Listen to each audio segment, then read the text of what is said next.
जब योना को मगरमच्छ ने निगल लिया और 3 दिन और 3 रात तक अपने पेट में रखा, तब योना ने उसके पेट में से अपने परमेश्वर यहोवा से प्रार्थना करके कहा, मैंने संकट में पड़े हुए यहोवा की दुहाई दी और उसने मेरी सुन ली। अर्थात मैंने संकट में पड़े हुए यहोवा की दुहाई दी और परमेश्वर यहोवा ने मेरी सुन ली।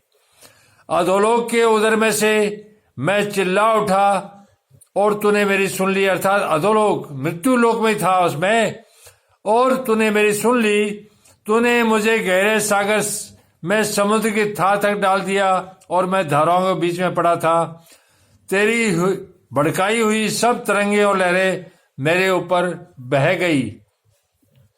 तब मैंने कहा, मैं तेरे सामने से निकाल दिया गया हूं, कैसे मैं तेरे पवित्र मंदिर की ओर फिर ताकूंगा। मैं जल से यहां तक घिरा हुआ था कि मेरे प्राण निकल जाते थे। मैं जल से इतना घिर गया था कि मेरे प्राण निकल जाते थे।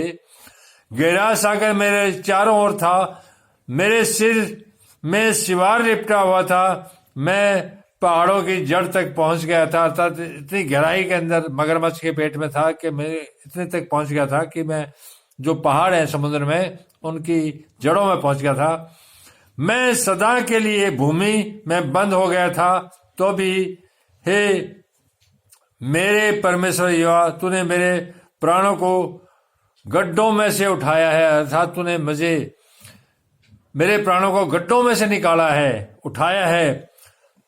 जब मैं मूर्छा खाने लगा तब मैंने यहोवा को स्मरण किया और मेरी प्रार्थना तेरे पास वरन तेरे पवित्र मंदिर में पहुंची। जब मैंने तेरे से प्रार्थना की तब मेरी प्रार्थना तेरे पवित्र मंदिर में पहुंच गई।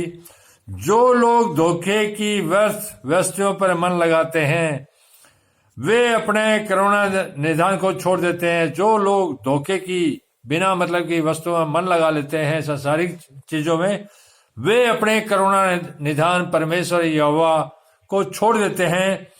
परंतु मैं ऊंचे शब्द से धन्यवाद करके तुझे बलिदान चढ़ाऊंगा। जो मन्नत मैंने मानी उसको पूरी करूंगा। उद्धार यहोवा ही से होता है।